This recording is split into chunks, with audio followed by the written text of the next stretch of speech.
ఫిరాయింపు చట్టం ప్రయోగించక ముందే తాను రాజీనామా చేస్తానని, కానీ ఉప ఎన్నికల్లో మళ్లీ పోటీ చేయబోనని Khairatabad MLA BRS party ఫిరాయింపుదారుడు Danam Nagender Congress party అధిష్టానానికి తేల్చి చెప్పినట్లుగా అత్యంత విశ్వసనీయంగా తెలిసింది. తనకు ఎమ్మెల్సీ పదవిచ్చి మంత్రిని చేయాలని కోరినట్లయితే సమాచారం ఉంది. ఖైరతాబాద్ నియోజకవర్గానికి పార్టీ సూచించిన అభ్యర్థికి మద్దతు ఇచ్చి గెలిపిస్తానని, అజారుద్దీన్కి ఇచ్చినట్లే తనకు కూడా ఎమ్మెల్సీ ఇచ్చి మంత్రి పదవి ఇవ్వాలని అధిష్టానాన్ని కోరినట్లు తెలిసింది. పార్లమెంట్ ఎన్నికలకు ముందు తనకు మంత్రి పదవి ఇస్తామని ఇచ్చిన హామీ మేరకే సికింద్రాబాద్ పార్లమెంటు స్థానం నుంచి పోటీ చేశానని దానం గుర్తు చేసినట్లు సమాచారం. పార్టీ ఫిరాయింపులకు పాల్పడిన 10 మంది బీఆర్ఎస్ ఎమ్మెల్యేలపై చట్టపరమైన తుది నిర్ణయాన్ని 4 వారాల్లో తేల్చాలని, లేదంటే న్యూ ఇయర్ వేడుకలు ఎక్కడ జరుపుకుంటారో తేల్చుకోవాలని సుప్రీంకోర్టు ధర్మాసనం శాసనసభ స్పీకర్ కు చేసిన హెచ్చరికలు చలికాలంలోనూ రాష్ట్ర రాజకీయాల్లో వేడి పుట్టిస్తున్నాయి. ఈ నేపథ్యంలో గోడ దూకిన ఎమ్మెల్యేల్లో కనీసం 2 లేదా 3 మీద వేటు వేసి సుప్రీంకోర్టుకు నివేదించాలని స్పీకర్ కార్యాలయం ఆలోచనతో ఉన్నట్లు సమాచారం.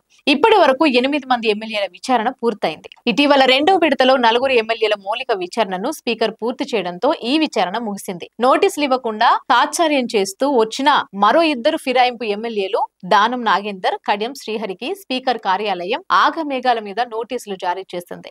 ఇక ఈ నెల 23న హాజరు కావాలని నోటీసులు పంపారు. ఇక ఈ నేపథ్యంలో ఒక ఫిరాయింపు ఎమ్మెల్యే కడియం శ్రీహరి స్పీకర్ ను టైం కోరినట్లుగా తెలుస్తోంది.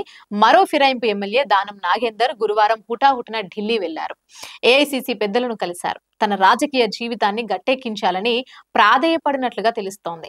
సాంకేతిక, భౌతిక ఆధారాల పరంగా ఏ రకంగా చూసినా ఫిరాయింపు చట్ట ప్రకారం తనపై వేటు తప్పదని, స్పీకర్ వేటు వేయడానికంటే ముందే రాజీనామా చేస్తే వ్యక్తిగతంగా తనకు రాజకీయంగా, పార్టీకి గౌరవంగా ఉంటుందని దానం నాగేందర్ ఏఐసీసీ పెద్దలకు వివరించినట్లు తెలుస్తోంది.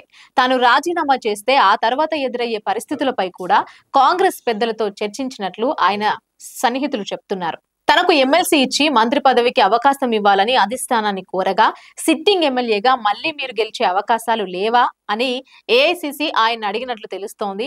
తప్పకుండా గెలుస్తానని, జూబ్లీహిల్స్ ఉప ఎన్నికలో కాంగ్రెస్ భారీ మెజారిటీతో గెలవడంతో రాష్ట్రంలో సానుకూల వాతావరణం ఉందని, తాను కూడా విజయం సాధిస్తానని దానం నాగేందర్ చెప్పినట్లు తెలుస్తోంది. కానీ 2004లో టీడీపీ నుంచి గెలిచిన తనను అప్పటి సీఎం రాజశేఖర్ రెడ్డి మంత్రి పదవి ఇస్తామని హామీ ఇవ్వడంతో కాంగ్రెస్ లో చేరానని, టీడీపీ ఎమ్మెల్యేగా రాజీనామా చేసి ఉప ఎన్నికలకు వెళ్తే ఓటమి పాలయ్యానని గుర్తు చేసుకున్నట్లు తెలిసింది. అదే పునరావృతమైతే తన రాజకీయ జీవితం కనుమరుగైపోతుందని ఆవేదన వ్యక్తం చేసినట్లు తెలిసింది. ఖైరతాబాద్ నుంచి చాలా మంది పార్టీ నేతలు టికెట్ ఆశిస్తున్నారని, అధిష్టానం ఎవరికి టికెట్ ఇచ్చినా గెలిపిస్తానని దానం మాటిచ్చినట్లు తెలిసింది. తాను కూడా పోటీకి సిద్ధమేనని, తిరిగి ఎమ్మెల్యేగా గెలిస్తే మంత్రివర్గంలో చోటు కల్పించే అవకాశాన్ని పరిశీలించాలని అధిష్టానాన్ని దానం కోరినట్లు ఆయన సన్నిహితులు చెప్తున్నారు. దానంకు అధిష్టానం ఎలాంటి హామీ ఇవ్వలేదని పార్టీ వర్గాల సమాచారం.